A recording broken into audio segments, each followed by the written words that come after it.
स्पष्टीकरण. भारतात अनेक आदिवासी व वन्य जमाती आहेत. त्यांच्या जंगल संपत्तीवर ब्रिटिशांच्या कायद्यांनी गदा आणली.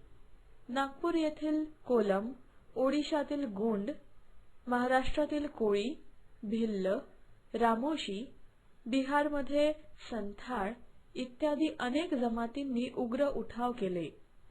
देशाच्या निरनिराळ्या भागातील जमीनदार व राजे-रजवाड्यांनीही उठाव केले. इंग्रज लष्करातील हिंदी शिपायांनीही उठाव केले. त्यापैकी 1806 सालाचा वेल्लोर व 1824 सालाचा बराकपूर येथील उठाव विशेष उग्र होता. हे इंग्रजांच्या विरोधी झालेले उठाव स्थानिक स्वरूपाचे असल्यामुळे इंग्रजांना मोडून काढणे सहज शक्य झाले.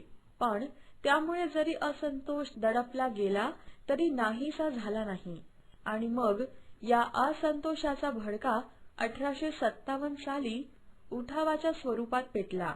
या उठावाची कारणे बरीच आहेत.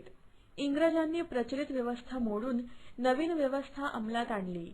त्यामुळे एक अस्थिरतेची आणि असुरक्षिततेची भावना भारतीयांच्या मनात निर्माण झाली आणि वाढली.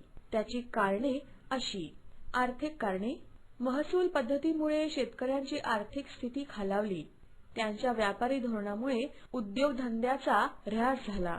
कारागीर बेकार झाले. संस्थाने ताब्यात घेण्याने तेथील सैनिक बेकार झाले.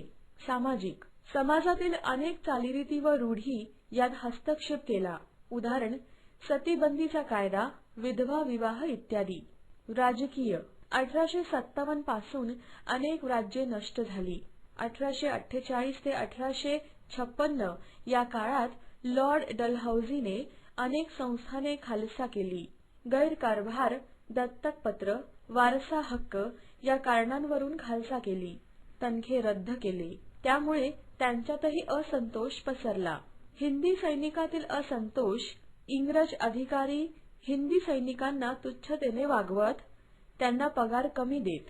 वरचे पद दिले जात नसे. तात्कालिक कारण.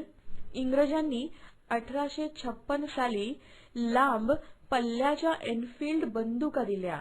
त्याला जी काडतुसे दिली होती त्याला गायीची किंवा डुकरांची चरबी लावलेली असते.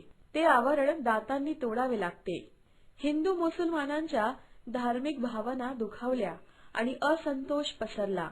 या सर्वांचा परिणाम होऊन 29 मार्च 1857 ला उठावाचा पहिला भडका बराकपूर